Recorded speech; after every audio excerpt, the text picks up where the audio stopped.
ഉറപ്പായും ആവേശം അതിന്റെ മൂർധന്യത്തിലേക്ക് എത്തുകയാണ്.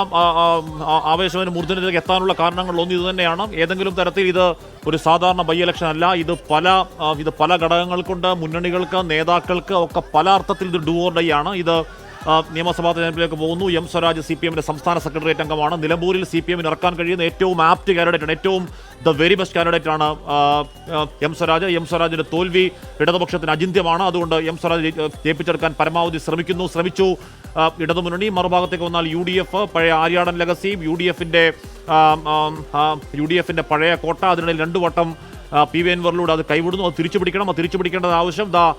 നിയമസഭാ തെരഞ്ഞെടുപ്പ് വരാനിരിക്കുന്നു. 3ാം വട്ടം പിണറായി സർക്കാർ എന്ന ക്ലെയിം ഇല്ലാതാക്കണമെങ്കിൽ ഇവിടെ നിലമ്പൂരിൽ അവിടെ UDF-ന് ജയിച്ചേ മതിയാവുകയുള്ളൂ. അങ്ങനെ പല അർത്ഥത്തിൽ പല കോണുകളിൽ ഇത് അതിനിർണായകമാണ്. അതുകൊണ്ടാണ് ഈ തെരഞ്ഞെടുപ്പ് അത്രത്തോളം പ്രാധാന്യമുള്ള തെരഞ്ഞെടുപ്പാണ് എന്ന് പറയാനുള്ള കാരണം.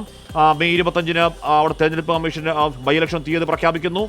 UDF ഷൗക്കത്തിനെ പറ്റി തന്നെ സ്ഥാനാർത്ഥിയെ പ്രഖ്യാപിക്കുന്നു. അതിനുശേഷം നമ്മൾ കണ്ടതാണ് PV അൻവറിന്റെ പടപ്പുറപ്പാട്. UDF-മായി ചേരും എന്ന് കരുതിയ PV അൻവർ UDF-മായി ചേരാതിരിക്കുകയും സ്വന്തമായി അവിടെ TMC-യുടെ സ്ഥാനാർത്ഥിയാകുമെന്ന് പറയുകയും സ്വതന്ത്ര സ്ഥാനാർത്ഥിയെ നിൽക്കുകയും ഒക്കെ ചെയ്ത് കണ്ടതാണ്. പിന്നീടാണ് 30-ാം തീയതി ആണെന്നാണ് എൻ്റെ ഓർമ്മ, CPM സംസ്ഥാന സെക്രട്ടേറിയറ്റ് എം സ്വരാജിനെ സ്ഥാനാർത്ഥിയെ പ്രഖ്യാപിക്കുന്നു. അത് ഒരു യൂട്ടേണായി, അതൊരു വഴിത്തിരിവായി നിലമ്പൂരിൽ ഉറപ്പായും പറയാം. എം സ്വരാജ് സ്ഥാനാർത്ഥിയെ വരും എന്നങ്ങനെ പ്രതീക്ഷിച്ചിരുന്നവരില്ല. അതോടുകൂടി തന്ത്രപരമായ നീക്കമായിരുന്നു എന്ന് വിലയിരുത്തപ്പെട്ടു. എം സ്വരാജ് വന്നതോടുകൂടി നിലമ്പൂരിൻ്റെ അവിടെ ഇലക്ഷൻ പ്രചരണ രംഗം അത് ഗൗരവത്തിലായി, സീരിയസ് ആയി. പിന്നെ നമ്മൾ കണ്ട വിഷയങ്ങൾ ഇപ്പോൾ PV അൻവർ തുടങ്ങി വെച്ച, അല്ലെങ്കിൽ PV അൻവറിൻ്റെ പിണറായിസം, അല്ലെങ്കിൽ അൻവറിൻ്റെ സതീശനിസം, അൻവറിൻ്റെ സംഘർഷഭരിതമായ വാക്കുകൾ കൊണ്ട് സംഘർഷഭരിതമായ വാർത്താ സമ്മേളനങ്ങൾ, അതിനുശേഷം മലപ്പുറത്തെ അധിക്ഷേപിച്ചത് ആര് എന്ന ചർച്ചകൾക്ക് കറങ്ങിയിരുന്നു 3-4 ദിവസം. അതിനുശേഷം ഈ പറയുന്ന ക്ഷേമ പെൻഷൻ വിഷയത്തിൽ KC വേണുഗോപാലിന്റെ പ്രതികരണം, ക്ഷേമ പെൻഷൻ കൊടുത്തതാര് കൊടുക്കാത്തതാര്, ആരുടെ കാലത്ത് കുടിശ്ശികയില്ല, ആര് കൂട്ടി ആര് കുറച്ചു എന്നൊക്കെയുള്ള ചർച്ചകൾ നിന്നു. അതിനിടയിൽ അവിടെ വെള്ളക്കട്ടയിൽ ദാരുണമായൊരു സംഭവം, പന്നിക്കണിയിൽപ്പെട്ട ഒരു പാവം സാധാരണ പയ്യൻ മരിച്ചു. പക്ഷെ നമ്മളത് ഈ തെരഞ്ഞെടുപ്പിനോട് കൂട്ടി പറയുന്നത് സങ്കടകരമാണ്. പക്ഷേ അതും അവിടെ അതോടെ രാഷ്ട്രീയ ചർച്ചയായി.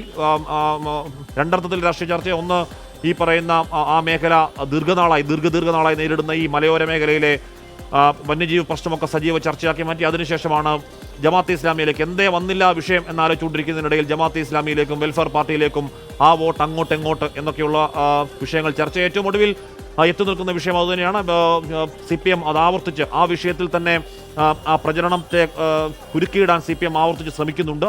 ആ മട്ടിൽ തന്നെ ആ മണ്ഡലത്തിൽ ആ വിഷയം ചർച്ചയാകുന്നുമുണ്ട്. റാഫി കരീം തുടരുന്നുണ്ട്. റാഫി, ഇതിപ്പോൾ എടക്കരയിൽ നിന്നും എവിടെ വരെയാണ് ഈ മാർച്ച്? ഇനി കൊട്ടിക്കലാശത്തിന് മുൻപ് റോഡ് ഷോ ബ്രേക്ക് എടുക്കുന്നുണ്ടോ?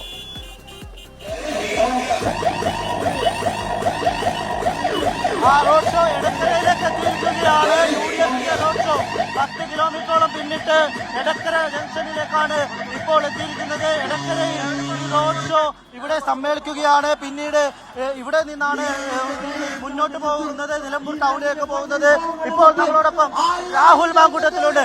എന്താണ് പ്രതീക്ഷ? വളരെ ആവേശത്തിലാണ്. പ്രതീക്ഷ, ആവേശം വാനോളമാണ്. ഭൂരിപക്ഷവും വാനോളം തന്നെ ആയിരിക്കും. ഇത് ട്രെൻഡാണ്. ഇത് നമ്മൾ തൃക്കാക്കരയിൽ കണ്ട, പുതുപ്പള്ളിയിൽ കണ്ട, പാലക്കാട് കണ്ട ജനങ്ങളുടെ ട്രെൻഡ് നിലമ്പൂരിൽ ആവർത്തിക്കുകയാണ്. വലിയ മെജോറിറ്റി ജയിക്കും. വലിയ ജനക്കൂട്ടമുണ്ട് റോഡ് ഷോയിൽ. എല്ലാ മുന്നണികളും അവരുടെ ശക്തി പ്രകടനമായി മാറുകയാണ്. ഏതെങ്കിലും ഒരു മേഖലയിൽ പോലും ഇതുവരെ UDF പിന്നാക്കം പോയിട്ടില്ല. അതുകൊണ്ട് തന്നെ ഭൂരിപക്ഷത്തിന്റെ കാര്യത്തിലും 1 ഇഞ്ച് പിന്നോട്ട് പോയില്ല. ലാൻഡ് സ്ലൈഡ് വിക്ടറി ഉണ്ടാകും നിലമ്പൂരിൽ. ഈ ജനക്കൂട്ടത്തെ പോളിംഗ് ബൂത്തിലും പ്രതീക്ഷിക്കുന്നു. ഉറപ്പായും ഈ ആൾക്കൂട്ടം തൃക്കാക്കരയിലും പുതുപ്പള്ളിയിലും പാലക്കാട് വോട്ടായതുപോലെ നിലമ്പൂരിലും വോട്ടാകും. ഇപ്പോൾ ഇനി നമ്മളോടൊപ്പം ഉള്ളത് PK ഫിറോസ് ആണ്. യൂത്ത് ലീഗിന്റെ വലിയ ജനക്കൂട്ടമുണ്ട്, വലിയ ആവേശമാണ്. തീർച്ചയായിട്ടും പ്രചരണത്തിന്റെ അവസാന ഘട്ടത്തിലാണ്. ഈ കലാശക്കൊട്ട് ഞങ്ങൾ തൂക്കി, ഇനി നിലമ്പൂരും ഞങ്ങൾ തൂക്കും. ഐക്യജനാധിപത്യ മുന്നണി ജയിക്കും. ഇവിടെ കഴിഞ്ഞ കുറെ ദിവസമായിട്ട് കേരളത്തിലെ മന്ത്രിമാര്, മുഖ്യമന്ത്രിയൊക്കെ സ്ഥിരമായി ക്യാമ്പ് ചെയ്യുന്നു. ഈ നിലമ്പൂരിലെ ജനത ചോദിക്കുന്നത്, അവർക്കൊരു ദുരന്തം ഉണ്ടായപ്പോ എവിടെയായിരുന്നു അവര്? 3 ദിവസം പോയിട്ട് 3 മണിക്കൂർ പോലും ഈ മണ്ഡലത്തിൽ, ഈ നാട്ടിൽ ചെലവഴിക്കാൻ തയ്യാറാകാത്ത ഒരു മുഖ്യമന്ത്രി ഒരു ഇലക്ഷൻ വരുമ്പോൾ മാത്രം ഇവിടെ തമ്പടിച്ച് പ്രവർത്തിക്കുന്നു. അപ്പോ അവർക്ക് വോട്ട് മാത്രമാണ് പ്രശ്നം. ഞങ്ങളെ അവർക്ക് വേണ്ട. പക്ഷേ ഞങ്ങൾക്ക് ദുരന്തം ഉണ്ടായപ്പോ ഏത് സമയവും ഞങ്ങളുടെ കൂടെ ഉണ്ടായിരുന്ന വ്യക്തിയാണ് ആര്യാടൻ ഷൗക്കത്ത്. അദ്ദേഹമാണ് ഇവിടെ UDF-ന്റെ സ്ഥാനാർത്ഥി. അപ്പൊ അദ്ദേഹം മത്സരിക്കുമ്പോൾ ഞങ്ങൾ അദ്ദേഹത്തിന്റെ കൂടെ നിൽക്കുമെന്ന വാക്കാണ് ജനങ്ങൾ കൊടുക്കുന്നത്. നിലമ്പൂരിൽ 22 സെറ്റ് പ്രചരണമാണ് നടന്നത്. വലിയ കാടിളക്കിയുള്ള പ്രചരണമായിരുന്നു UDF-ന്റേത്. നേരത്തെ തുടങ്ങാൻ കഴിഞ്ഞു, പ്രചരണത്തിൽ ബഹുദൂരം മുന്നിൽ പോകാൻ കഴിഞ്ഞു. അത് വോട്ടായി മാറുമെന്ന് പ്രതീക്ഷയുണ്ടോ? ഉറപ്പായിട്ടും ഞങ്ങൾ തെരഞ്ഞെടുപ്പ് പ്രഖ്യാപിക്കുന്നതിന് മുമ്പ് തന്നെ UDF അതിന്റെ എല്ലാ മുന്നൊരുക്കവും നടത്തി. മുസ്ലിം ലീഗ് എന്ന നിലക്ക് പ്രത്യേകിച്ച് ഞങ്ങൾക്ക് ഇതൊരു വാശിയുള്ള പോരാട്ടമാണ്. മലപ്പുറം ജില്ലയിലെ ഒരു പ്രസ്റ്റീജ് മത്സരം എന്ന നിലക്ക് ലീഗ് പ്രവർത്തകരുടെ അവസാനത്തെ വോട്ടും ഈ പാർട്ടിക്ക്, ഈ മുന്നണിക്ക് ഉറപ്പുവരുത്തുക എന്നുള്ളതിന്റെ ഭഗീര പ്രയത്നത്തിലാണ് മുസ്ലിം ലീഗ് പ്രവർത്തകർ ഓരോരുത്തരും. ചില മാധ്യമങ്ങളിലൊക്കെ ലീഗ് പ്രവർത്തകർ അല്ലെങ്കിൽ പാണക്കാട് കുടുംബം ബഹിഷ്കരിച്ചു എന്നൊക്കെ രീതിയിലുള്ള വാർത്തകൾ തുടക്കത്തിൽ വന്നിരുന്നു. അത് ഞങ്ങളുടെ വാശി ഒന്നുകൂടി കൂട്ടി. അതുകൊണ്ട് തന്നെ ഞങ്ങൾ ശക്തമായ പ്രവർത്തനത്തിലാണ്. ചരിത്ര ഭൂരിപക്ഷം നിലമ്പൂരിൽ കൊടുക്കാനുള്ള എല്ലാ പ്രവർത്തനങ്ങളും ഞങ്ങൾ നടത്തിയിട്ടുണ്ട്. അത് റിസൾട്ടിൽ പ്രതിഫലിക്കുക തന്നെ ചെയ്യും.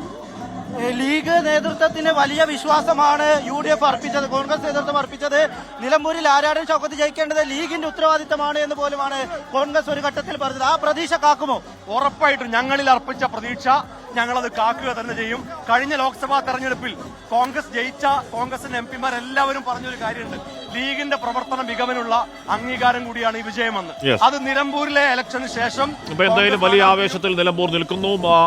അവിടെ മനുഷ്യ മഹാസാഗരങ്ങൾ തീർക്കപ്പെടുകയാണ്. ഒരു എടക്കരയിൽ നിന്നും UDF-ന്റെ ഒരു സാഗരം അങ്ങോട്ടേക്ക് ഒഴുകി വരുന്നു. സ്വരാജ് നയിക്കുന്ന LDF-ന്റെ മനുഷ്യ സാഗരം ഇപ്പുറത്തൊഴുകുന്നുണ്ട്. BJP-യുടെ സാഗരം. നമ്മൾ നേരത്തെ അവിടെ നിലമ്പൂരിൽ പോയതാണ്. UDF, LDF, UDF സ്ഥാനാർത്ഥികൾക്കൊക്കെ ഒപ്പം രാവിലെ മുതൽ വൈകുന്നേരം വരെ ഒരു ദിവസം സ്ഥാനാർത്ഥിക്കൊപ്പം എന്ന നിലയ്ക്ക് നമ്മൾ നിന്നതാണ്. അത് 7 മണിക്ക് പ്രേക്ഷകർ കണ്ടതുമാണ്.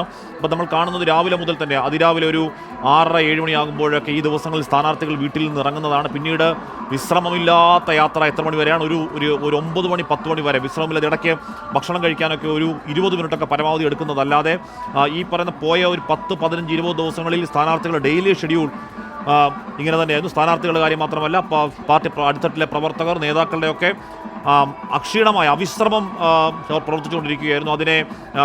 അതിനെ രാഷ്ട്രീയ ഭേദമില്ലാതെ സഹായിക്കേണ്ടതുണ്ട്. കാര്യം അത്രത്തോളം കഠിനാധ്വാനം ഈ നേതാക്കൾ, മുന്നണികൾ, സാധാരണ പ്രവർത്തകരൊക്കെ അവിടെ ചെയ്ത് നമ്മൾ നേരിട്ട് കണ്ടതാണ്. അപ്പോൾ അതിനൊടുവിലാണ് നിലമ്പൂർ പോളിംഗ് ബൂത്തിലേക്ക് പോകാനും പോകുന്നത്.